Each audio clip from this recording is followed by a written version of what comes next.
Hello! What's up mga idol? So ngayon, panibagong kagwapuhan na naman tayo mga idols, no? So ngayon, yung client natin is nagmula pa ng Lapu-Lapu City mga idol.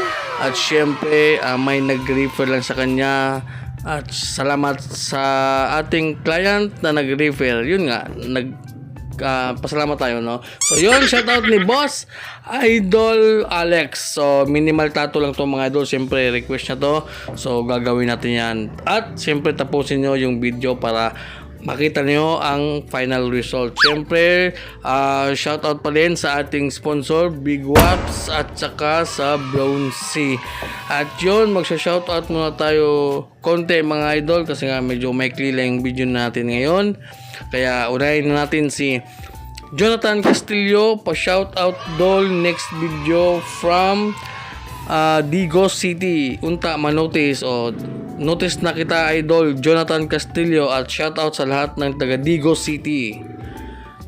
At ni Miko Abilino, pa-shoutout po from Isabela idol o shoutout sa lahat ng taga Isabela. Lalo na ni Miko Abilino, shoutout idol. At ni Gerald B.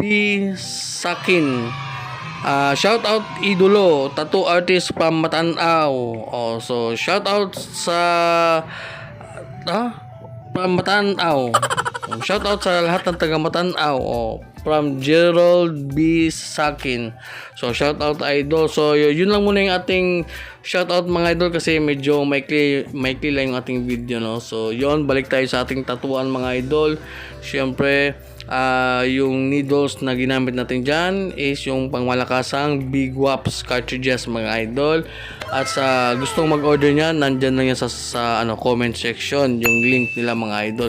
At yung ginamit natin ditong size is 3RL at saka 13RM lang mga idol. So yun nakita nyo si Boss Idol Alex, napaka solid. So ito na yung aming final result mga idol after ng 1 hour at saka kalahati, 1 oras at kalahati mga idol. So ito na yung final result namin.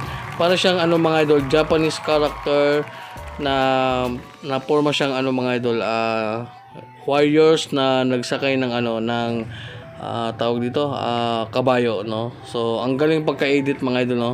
So yun, maraming salamat mga idol kung umabot kayo hanggang dito. So don't forget to like, comment and share.